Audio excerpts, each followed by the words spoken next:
So, in short, War Against Cliché may approach 25 years of existence, but I think it remains a powerful way for us readers to penetrate, in a way, the mind of writers and to learn about how to read well, how to read very well, and...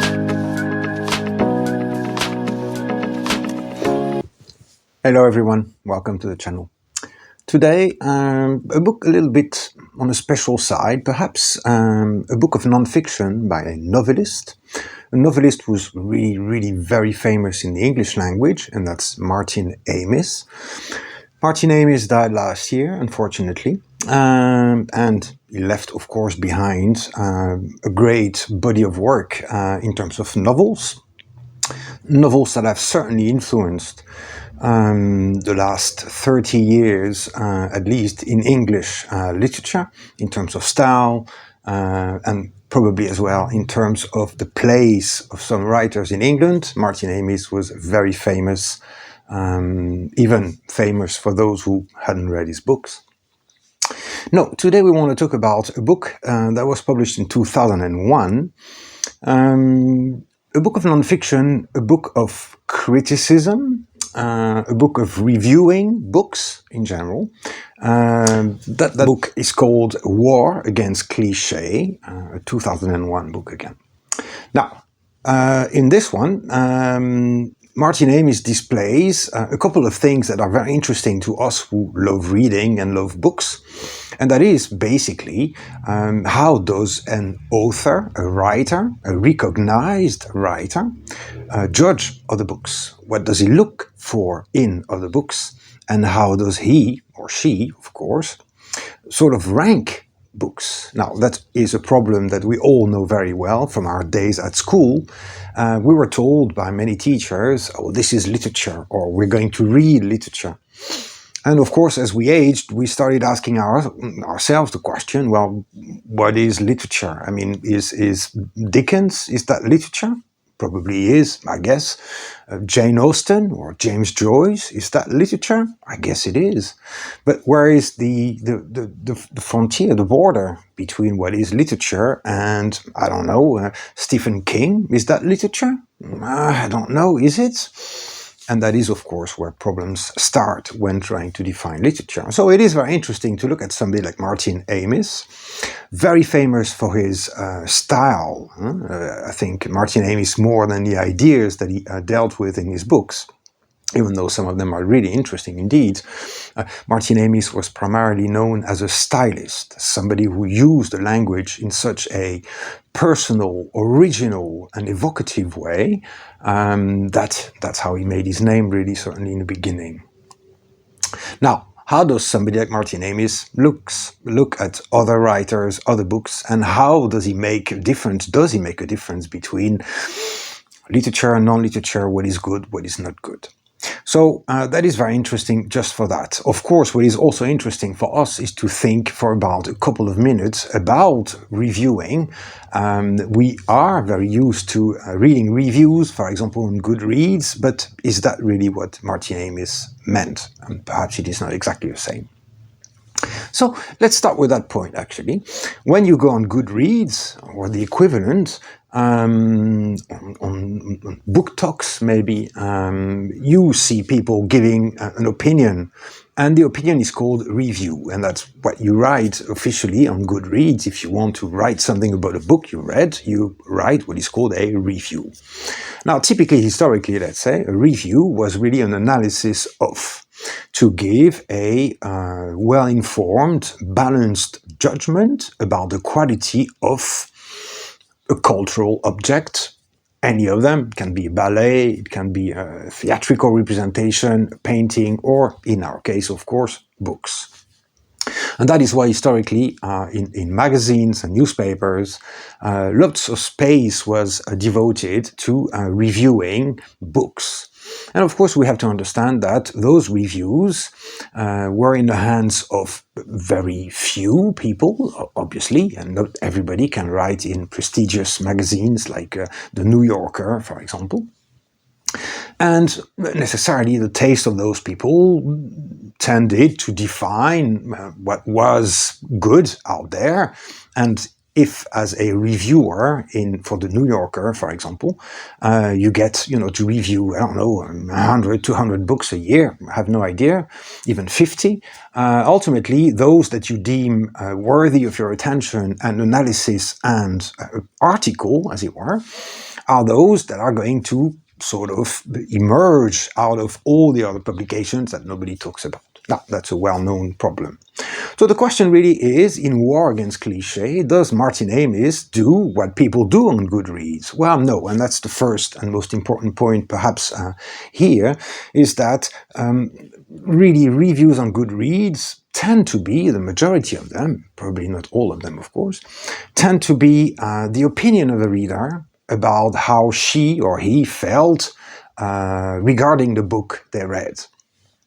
And it is hardly ever an analysis. So somebody is much more likely to say, I didn't like this book because I couldn't get into it, which is fair enough, but that is not a review in a sense that Martin Amis or historically all those reviewers understood the word review. This is just an opinion. The problem, of course, with those opinions is that you don't know where they come from. You may feel a sense of empathy with that person because she read the same books as you did, or she says something that you recognize yourself in it. But ultimately, is that a good standard to judge the quality of a book? Somebody doesn't like it, but you may love it, obviously, and you've, I'm sure, experienced that many times in your life. So that is, in fact, what Martin Amis does in War Against Cliché. He gives a balanced, analytical, detailed analysis of the books he reviews. By analysis, I don't mean a university-like deconstruction of the text.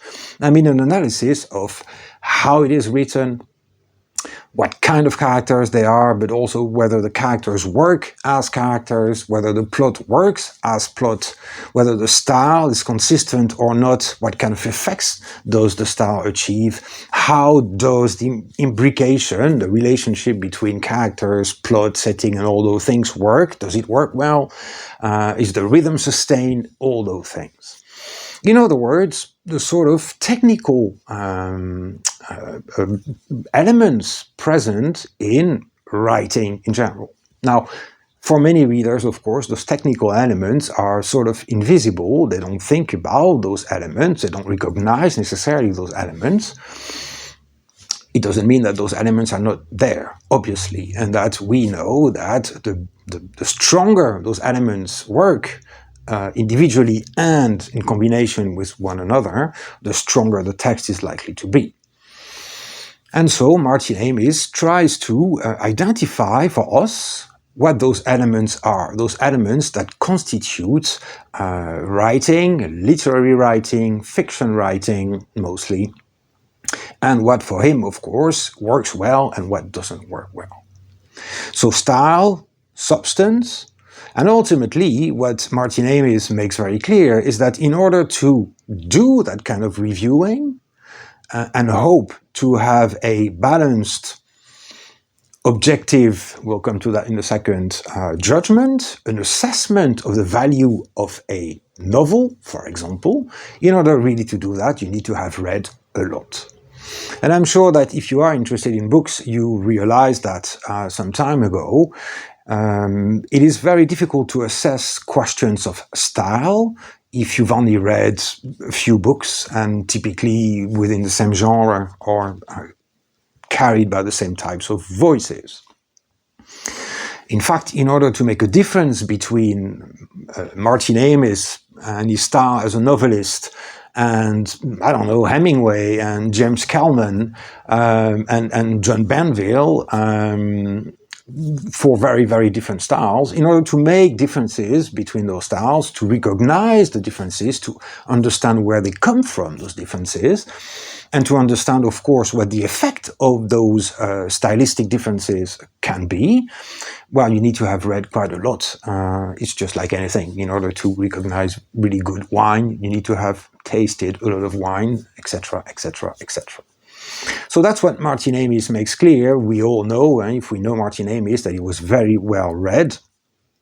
But that's what he makes clear. In order to read well, you need to read a lot. And that's how you will get the most out of it. But that is also how you form your taste and you form judgments. Now, that is a very interesting point when considering War Against Cliché, simply because we have to realize that Martin Amis, if you don't know it, was, as I said in the beginning, very famous, but he was also a towering figure in English literature, a very influential figure in English literature. Now, necessarily, English literature is a small circle.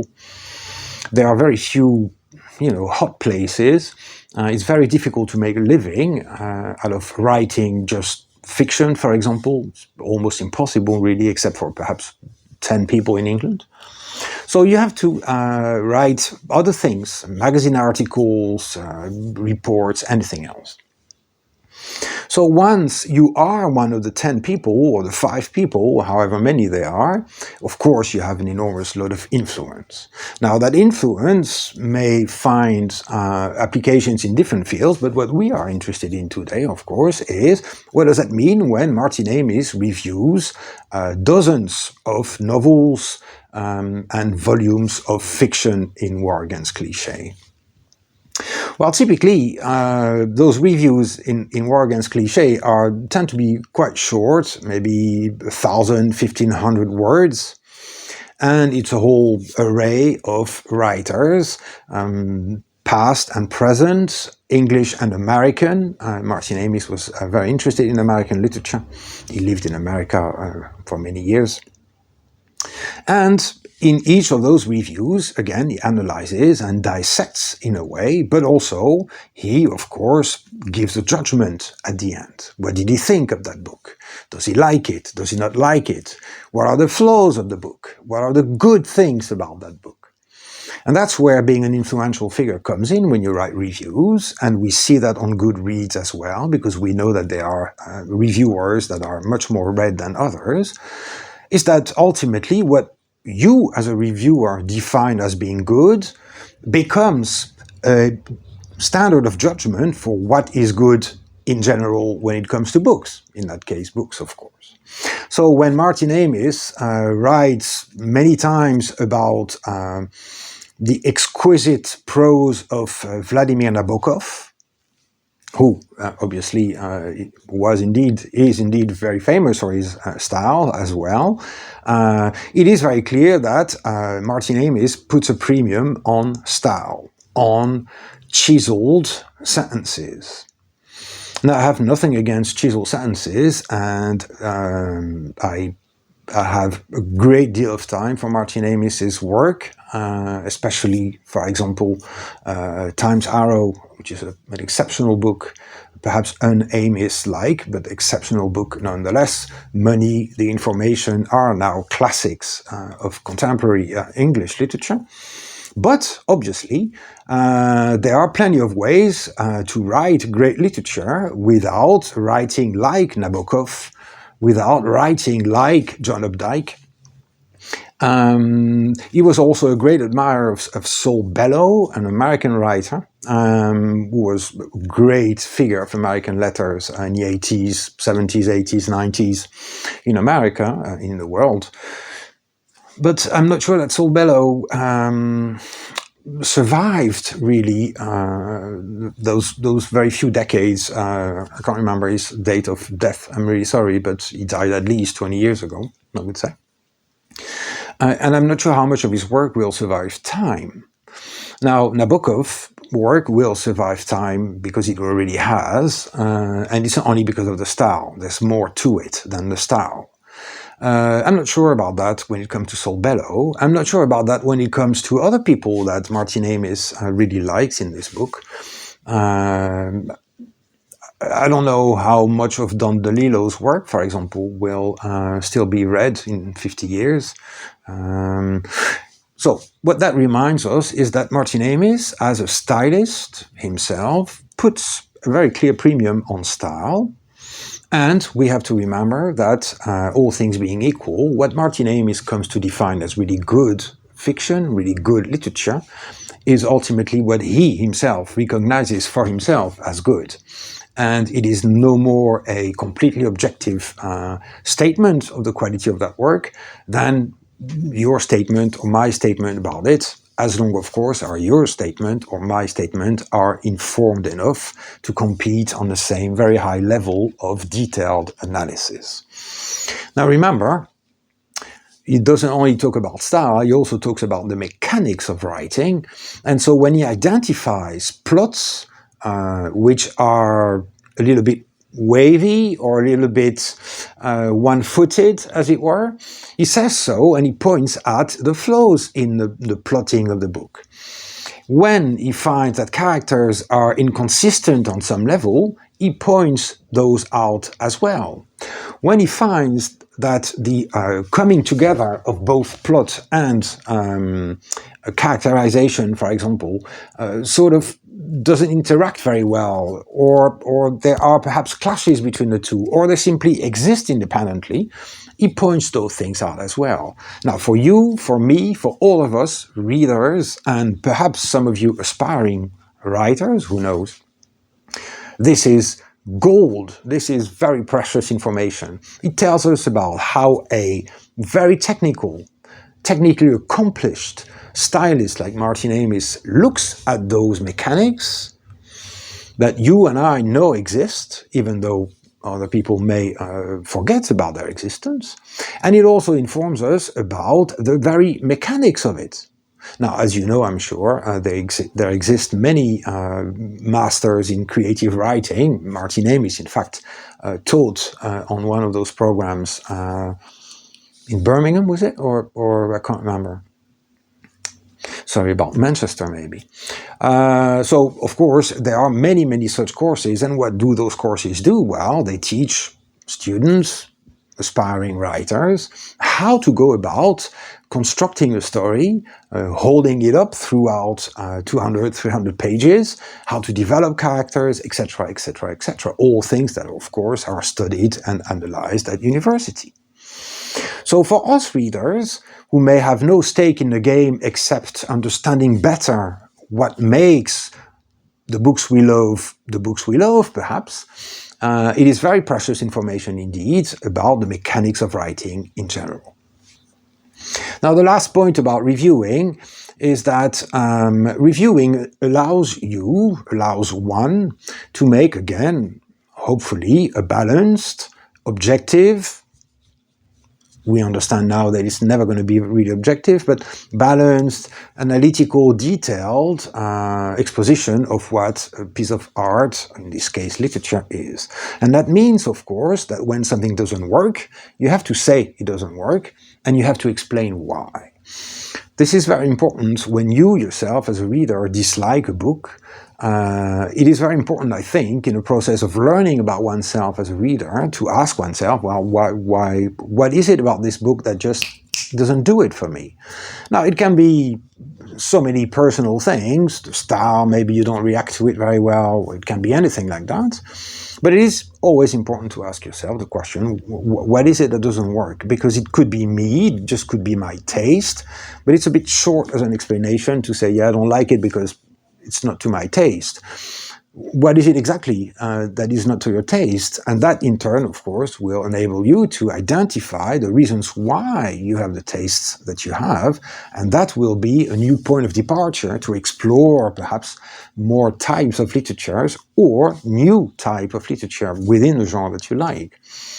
So, such a book as War Against Cliché is very precious on many very different levels. It might be that you don't know some or many of the writers that he discusses, but really doesn't really matter, as you understand. First of all, it may give you ideas as to what to read next. And second, what he talks about, what he discusses, what he argues, is in some ways independent of the identity of the writer. He discusses a text, he doesn't discuss the life of the writer, and he never brings the identity of the writer in a discussion of the content of the book. And that is very important to remember. When you say bad things, you explain why they're bad and why they don't work. But equally, of course, you try to remain fully focused on the text and not on the writer of the text. That is a very real problem, I think, sometimes when judging a work of art. So, in short, War Against Cliché may approach 25 years of existence, but I think it remains a powerful way for us readers to penetrate, in a way, the mind of writers and to learn about how to read well, how to read very well, and hopefully as well discover new things, new books, new writers that you may feel you would have an affinity for or with, and just discover new things to read. And that ultimately, of course, is the goal for all of us, to always find new things to read. Thank you very much.